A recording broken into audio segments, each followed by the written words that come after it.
Good morning, students. Let's start our lecture. Within last lecture, we have completed till data view object, or more precise data view class, right? कि जिसके अंदर हमने ये देखा था कि कैसे हम डेटा टेबल पे से डेटा व्यू क्रिएट कर सकते हैं. Means in short, we can say that we have completed, right, edu.net object model yesterday. That is within last lecture, right? That which are the two parts of edu.net object model, that is connected and disconnected part. That is more precise, we can say data provider and data set.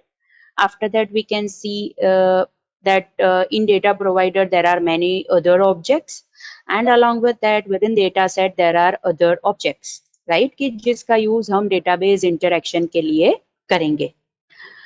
And this all different objects means this all different entities which are present in this edu.net object model is present in terms of classes within .NET framework.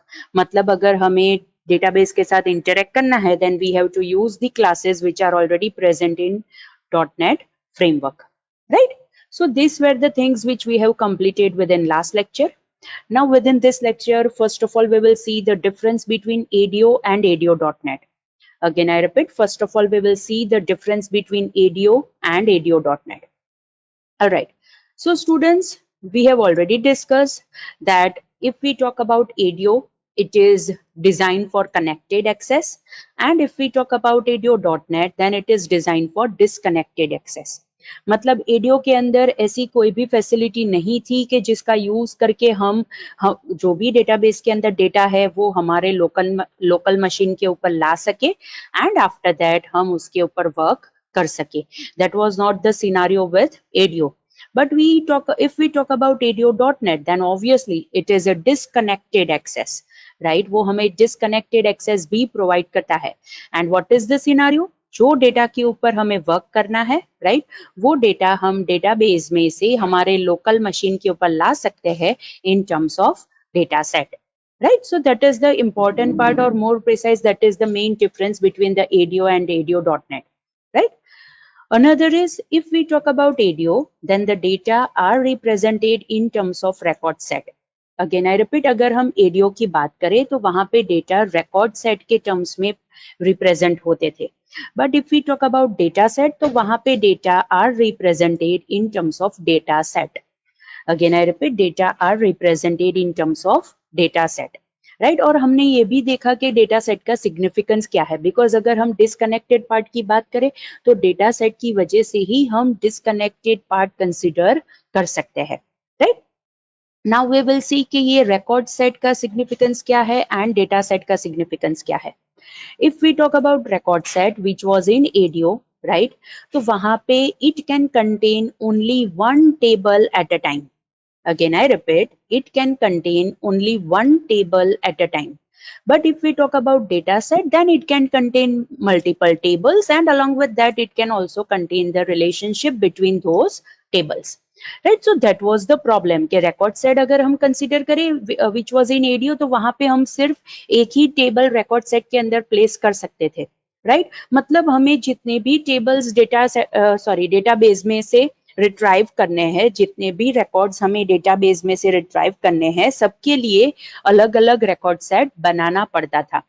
But that is not the case with ADO.NET, because ADO.NEट के अंदर data set है and data set के अंदर we can have multiple tables at a time, and वो multiple tables के बीच में we can have relationship also, right. Now, what was the other thing related to the record set? अगर हम record set की बात करें, then it was a sequential access, right? And if we talk about data set, then it is non-sequential access. Now, what is sequential access? अगर हम sequential access की बात करें, तो if I want to retrieve 50th record from the record set, right? तो मुझे पहले 1 to 49 records traverse करने पड़ेंगे, then only I will able to work with that 50th record within the data record set. लेकिन अगर हम data set की बात करें, then within data set it is non-sequential access. और अगर हम non-sequential access की बात करें, then over there राइट अगर हमें 58th रिकॉर्ड को एक्सेस करना है then we can directly jump to that 58th record right और वहां से हम वो पर्टिकुलर रिकॉर्ड को रिट्राइव कर सकते हैं right so this was the significance related to the data set और हम उसे क्यों नॉन सिक्वेंशियल एक्सेस कहेंगे राइट अगेन आई रिपीट अगर हमें 50th रिकॉर्ड को एक्सेस करना है फ्रॉम द डेटा सेट तो हम डायरेक्टली 50 नंबर के रिकॉर्ड को वहां से एक्सेस कर सकते हैं राइट दूसरे कोई भी रिकॉर्ड्स को ट्रैवर्स करने की जरूरत नहीं है so that is the significance related to the data set right और रिकॉर्ड सेट के अंदर तो मैंने ऑलरेडी आपको एक्सप्लेन किया कि वहां पे सिक्वेंशियल एक्सेस था means we have to traverse first 49 records then only we will able to access the 58th record from the record set right now another difference between ADO and ADO.NET is ADO doesn't support XML again I repeat ADO doesn't support XML लेकिन अगर हम ADO.NET की बात करें then obviously it support XML to transfer the data again I repeat audio जो पहले का जो ऑब्जेक्ट था वो XML सपोर्ट नहीं करता था मतलब अगर हमें कोई भी डेटा नेटवर्क में ट्रांसफर करने होते थे तो डायरेक्टली जो फॉर्मेट में डेटा होते थे जो स्ट्रक्चर में डेटा होते थे वही पूरा फॉर्मेट यूज करके हम नेटवर्क में भी डेटा को सेंड करते थे but if we talk about ADO.NET तो ADO.NET के अंदर अगर हमें हमारे डेटा को नेटवर्क में ट्रावर्स करवाना है हमें नेटवर्क में ट्रांसफर करना है तो वहां पे हम XML का यूज कर सकते हैं कि जिसके अंदर जो भी फॉर्मेट में हमारे डेटा है those data will be converted into XML format और उसके बाद वो नेटवर्क में ट्रावर्स करते हैं राइट ऑलराइट एंड ऑब्वियसली अगर एडियो के अंदर XML सपोर्ट नहीं करता है तो वहां पे प्रॉब्लम क्रिएट होता था बिकॉज फायरवॉल में prohibit many types of request मैंने आपको पहले ही बताया था कि अगर हम नेटवर्क की बात करते हैं तो सारे मशीन्स के ऊपर फायरवॉल होते हैं फॉर सिक्योरिटी पर्पस राइट और फायरवॉल सारे डेटा सारी रिक्वेस्ट को वो सर्व नहीं करता है वो एंटर नहीं होने देता है आपके मशीन के अंदर राइट लेकिन अगर हम ADO.NET की बात करें तो ADO.NET के अंदर तो हम जो भी डेटा ट्रांसफर करना चाहते हैं वो XML फॉर्मेट के अंदर है and XML is completely firewall friendly language या फिर हम ऐसा भी कह सकते हैं इट इज फायरवॉल प्रूफ मतलब वो वहां पे कोई भी प्रॉब्लम अराइज नहीं करेगा राइट हम जो भी डेटा ट्रांसफर करेंगे वो सारे डेटा वो एक्सेप्ट कर लेगा and after accepting those data वो हमारे डेटा को प्रोसेस करने के लिए मशीन के अंदर एंटर करने देगा right so students this is the difference between that is ADO and ADO.NET again I repeat these are the difference between ADO and ADO.NET इसीलिए there were many different things के जो हम consider कर सकते हैं और already हमने discuss भी किया है कि क्यों ADO.NET evolve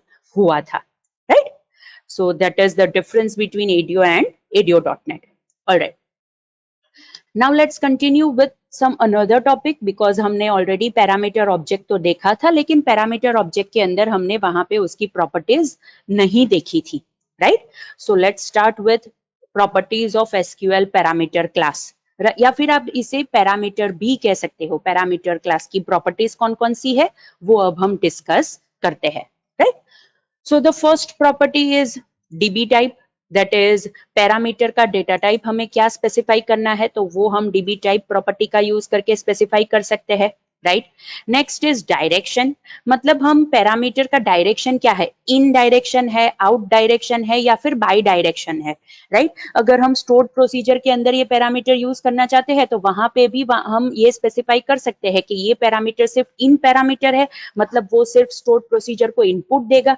या फिर आउट पैरामीटर है मतलब स्टोर्ड प्रोसीजर में से आउटपुट के लिए यूज होगा या फिर बाय डायरेक्शनल है means it can be use for both the things right so ये हम डायरेक्शन प्रॉपर्टी के ऊपर से डिटरमाइन कर सकते हैं नेक्स्ट इज नलेबल मतलब हम पर्टिकुलर पैरामीटर के अंदर नल वैल्यू वो एक्सेप्ट करेगा कि नहीं करेगा हम नल वैल्यू असाइन कर सकते हैं कि नहीं कर सकते हैं राइट ये इज नलेबल प्रॉपर्टी ये स्पेसिफाई करता है next is parameter name actual parameter name के जो हम पर्टिकुलर पैरामीटर के रिलेटेड स्पेसिफाई करना चाहते हैं so that can be set और get with the help of parameter name property next is precision, right. Precision के अंदर हम क्या मीन्स वी विल डिटरमाइन के maximum number of digits, right, use to represent the value property, वो कितनी हो सकती है, right. Again I repeat, if the data type is the number property तो ऑब्वियसली वहां पे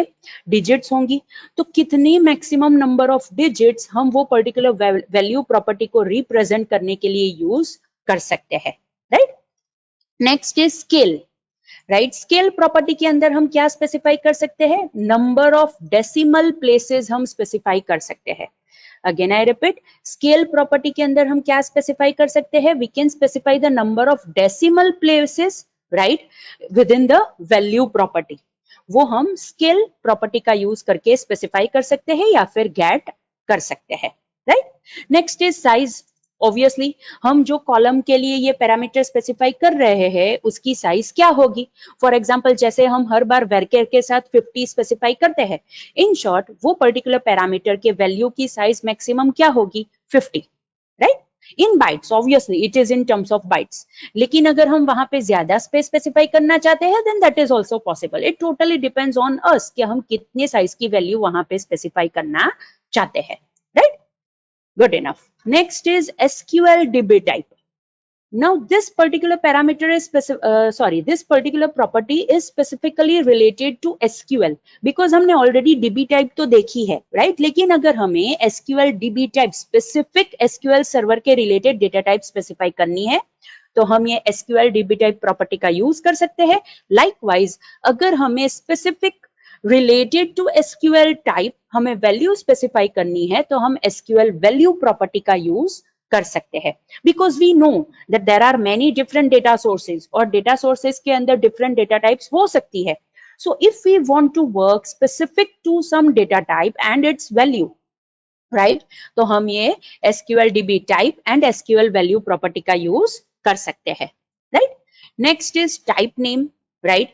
जो भी हम वैल्यू स्पेसिफाई कर रहे हैं उसकी टाइप क्या होगी, राइट, वो हम ये टाइप नेम प्रॉपर्टी का यूज करके गेट या सेट कर सकते हैं। एंड वैल्यू प्रॉपर्टी तो आपको ऑलरेडी पता है, हम हमेशा ये वैल्यू प्रॉपर्टी का यूज करते हैं, that is cmd.parameters.add parenthesis double quotation के अंदर हम पैरामीटर नेम स्पेसिफाई करते हैं, उसके बाद डेटा टाइप स्पेसिफाई करते हैं, after that if size is needed हम वहां पे साइज स्पेसिफाई करते हैं एंड उसके बाद डॉट वैल्यू करके हम वहां पे वैल्यू भी स्पेसिफाई करते हैं related to that particular parameter, so that you already know, right? Last two these are the methods of SQL parameter, right? So over here properties are completed that are related to SQL parameter. Now the two methods of SQL parameter, that is get type, मतलब जो current instance है या फिर जो current object हमने create किया है for SQL parameter, right, उसकी टाइप क्या है। If I want to determine that thing तो मैं ये गेट टाइप मेथड का यूज करके उसे डिटरमाइन कर सकती हूँ।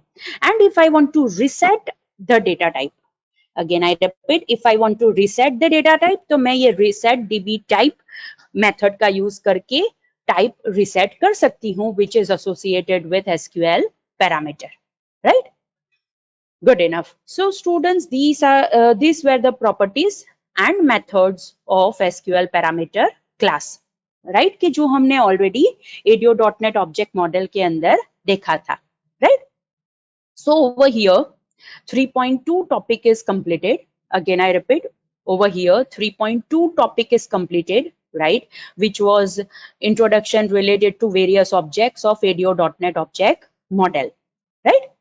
And if we move on to the topic that is 3.3 within your syllabus, and obviously it is present in unit number 3, then it is database access using ADO.NET. Again I repeat, the topic number 3.3 is database access using ADO.NET, right? मतलब इसके अंदर हमें actual database programming देखना है, and we already know कि हमने उसके related various applications already देखी है, right? For example, student information management system हमने देखी, right? After that मैंने already आपको ये application problem sheet के अंदर दी है, right? That is to maintain product details. उसके बाद हमने डेटा कंट्रोल्स के रिलेटेड एप्लीकेशन भी देखी थी कि जिसके साथ हमने डेटाबेस इंटरेक्शन किया था। फिर हमने grid view, data list, chart controls के अंदर भी एडिशनल फीचर्स डेमोन्स्ट्रेट करने के लिए डेटाबेस का यूज किया था, right.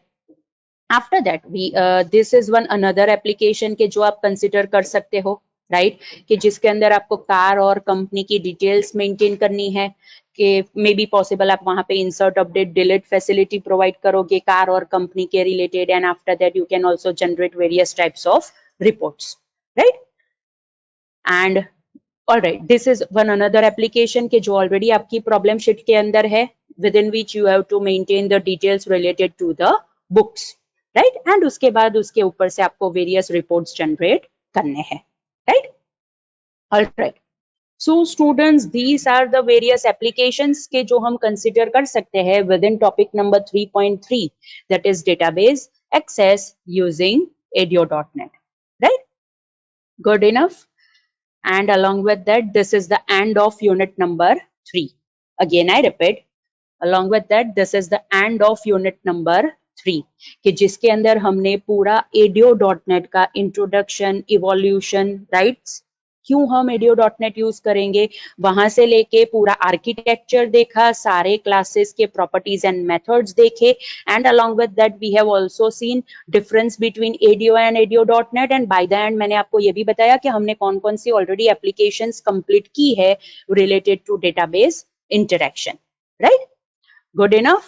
So unit number 3 is completed over here, right?